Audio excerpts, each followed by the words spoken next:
This is Mr. Beast, aka Jimmy Donaldson's most popular video in the last year with over 370 million views. And today, I'm going to be breaking down all of the pieces that make it such a viral hit. From the storytelling, to the pacing, to the structure, and highlighting key retention strategies that you can use to make your next video a viral hit. But before all that, let's talk about getting the click.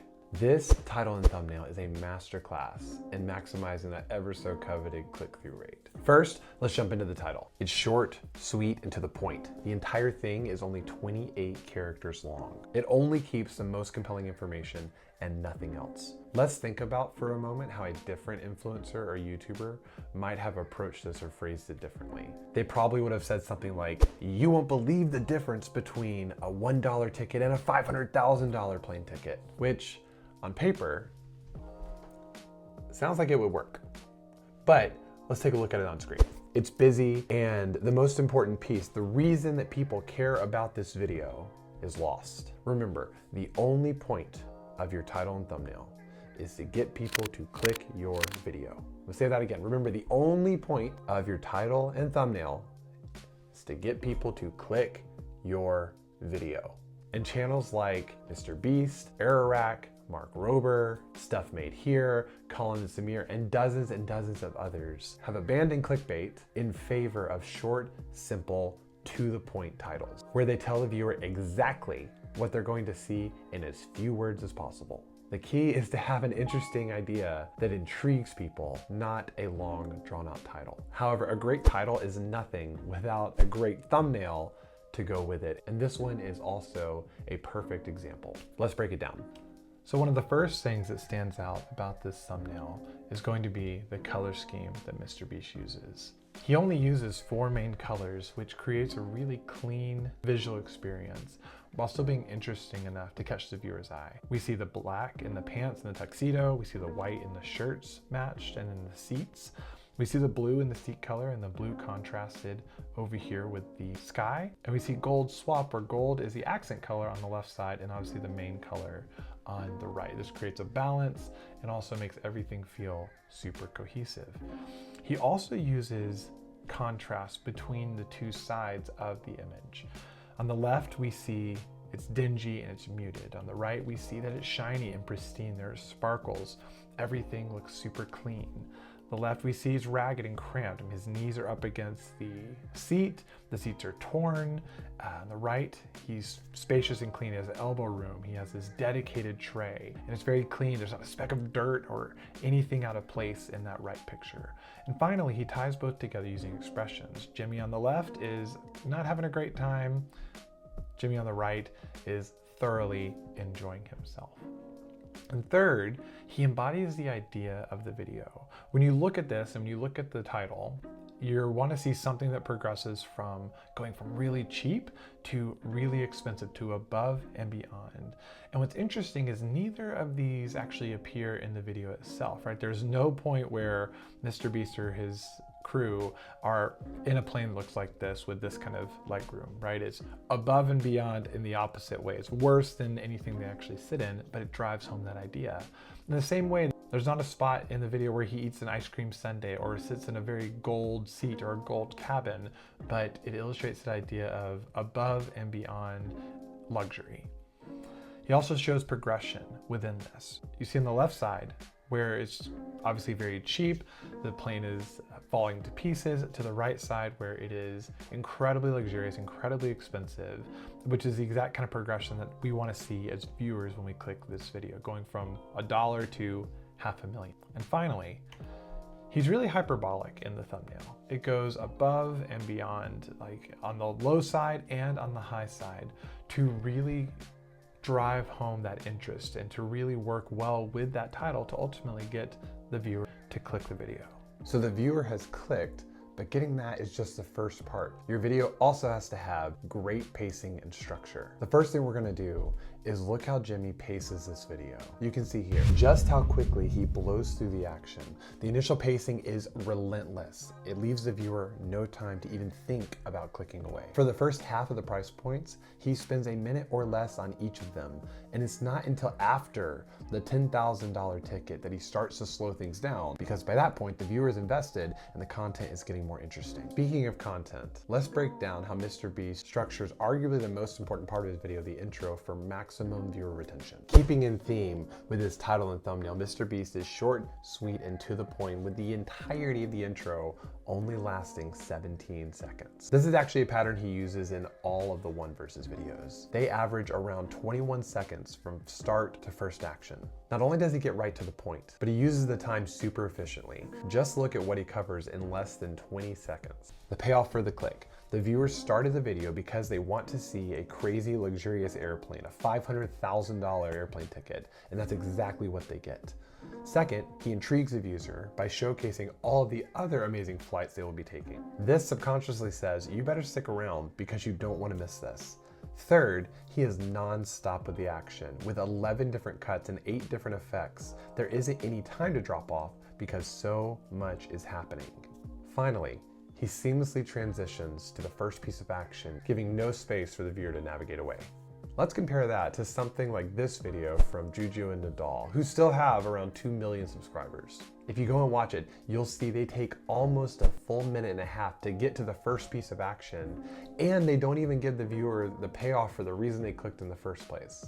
Remember, the first 30 seconds of your video is probably the most important part. If people fall off that retention cliff early on, they're never coming back. It doesn't matter how good the rest of your video is. So in addition to brilliant pacing and structure, Jimmy is a master of retention strategy. And I'm gonna highlight 4 different retention techniques that he uses that you can start putting into practice for your next video. Number 1, using escalating comparison. This is when you introduce a concept early on that you then improve or make worse throughout the video. For this video in particular, Jimmy uses the cheapest of the nice tickets, starting at the $1,000 one, to establish things to be improved on later. It's almost like the storytelling equivalent of an establishing shot that you would use in cinema. Things like seats, space, service, food, and other amenities like privacy and bathrooms. And you could do this with almost anything. Imagine eating a more and more outrageous steak, or trying the world's cheapest or worst phone all the way up to the world's most expensive phone, or walkie-talkies, or tents. You can use this with literally any experience or product type and make a potentially viral video. Second, he's aware of something called the similarity trap. And this is really the double-edged sword of escalating comparison. People like novelty, but it wears off quickly. You have to do something to keep the viewer engaged, or they get bored and they just click away. Just look at how little time Mr. Beast spends on the $10,000 ticket. It's a mere 60 seconds. He knows that there isn't much to show beyond it being a little bit better than the previous one, and so he moves on quickly to the more interesting parts of the video. Later on, he also brilliantly uses the blimp.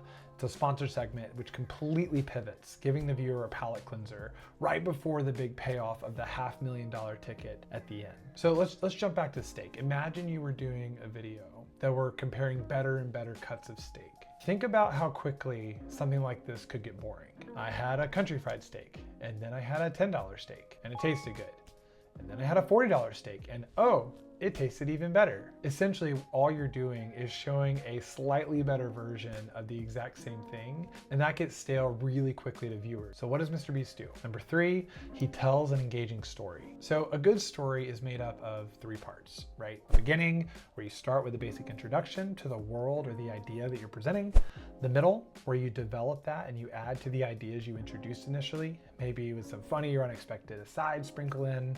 And then finally the end, where you have this big finale that is ideally the culmination of all the things you've introduced and explored thus far. Mr. Beast does this ingeniously with this video. In the first 2 minutes, we're introduced to almost all of the ideas in the world that will be developed later on. We see a plane, we see food, space in the seats, basic amenities, and the lack of privacy. The next 2 tickets, the $10,000 one and the $25,000 one, really build on these ideas, showing them getting better and better until we get to the mid-story mountaintop, or the first climax. This is where they make the jump from commercial to private. This is the perfect time to give the viewer a break, which is done using that blimp sponsored segment, right? It's a palate cleanser. But note, none of the intro ideas are explored here, right? So if you think in terms of a journey, it's almost like you were on the main journey and you took a little side area, and it's just a refresher, right? It's a time for the viewer to have a break before jumping back in. So all of the ideas that are part of the main story are put on pause when they go into the blimp in the sponsored segment. It really is a side event before getting back to the action, which finally ends in the culmination of all the pieces introduced prior. How could you use this with our steak example? Let's spice things up a little bit. For the beginning, you can introduce the concept of steak with a sad and disappointing cut that is humorously cooked in something like a microwave with incredibly bad service and seats that give you splinters. This really gives you several avenues to explore and improve upon, and interesting parts of the world that you can develop. For the middle, you're really set on developing those various ideas that you introduced. The world is getting bigger, you're slowly adding more color, and shading is being added. Your steaks are getting nicer, the service is improving, the ambiance is getting more and more unique. And maybe something unexpected to give the viewer a palate cleanser, you go off and have dessert at a frozen ice cream stand, or you go out and get drinks at a really cool speakeasy or cocktail bar, something that's totally unrelated to eating and food, and something that's kind of an interesting aside. You could also add pieces of interest in the middle by exploring steak in different forms. Maybe one place serves it as a hot dog, maybe one place is totally vegan, maybe another is surf and turf, right? You're adding interest to this main idea of steak getting better and better and better. And then finally, for the end, comes the big payoff. You've flown to Kobe, Japan, and you're eating the best beef in the world at one of the top restaurants in the area. Everything is pristine, the service is top-notch, the bathrooms have toilets that talk to you with warm seats. You have 4 servers per table, etc.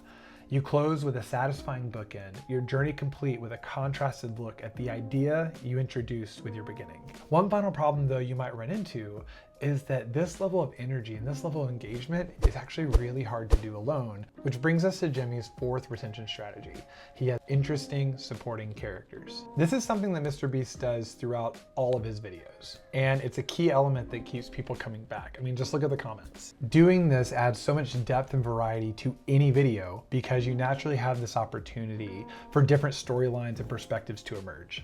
In this video, we see them commenting on various things early and then even having their own subplots once we move on to those larger planes. This highlights a key element in any good storytelling, whether it's YouTube, a movie, a TV show, or a book. The supporting characters allow for various pieces of the action to be explored and experienced in a different way and allow for audience members of different demographics to really find someone or a storyline to identify with. So, let's complete our steak example, right? We have the places, we have the variety to keep things interesting. So now we introduce 2 friends.